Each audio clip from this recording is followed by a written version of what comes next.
Bazalwane bhekisisani kahle nicaphele leli liphela ekhathi kule Resonite le cling rape le sekungemahlandla sicalile ukuthola emaphela kule product lena ye cling rape siyithenga etitolo tahlukahlukene kodwa from the same company.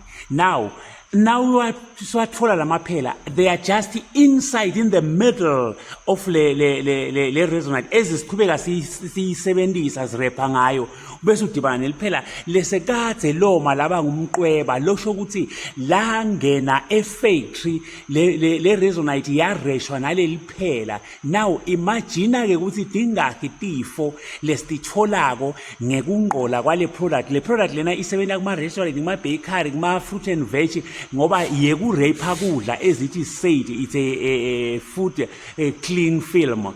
Now uma sirepa kudla ke ngento lengqolile kaso uhulumende wa South Africa ke uquick ubese so accuser ema tuck shop nema spaza athi nge food poisoning kanti tingapha letinkulu njenganayi leletenda le food poisoning naku nje kunqola naku ngemaphela lawa bazalwane sengemahlandla solo sidibana nemaphela kuma clean rape. That is why sengizenga into le video le ayishiyo yokuqala le video lena bazalwane.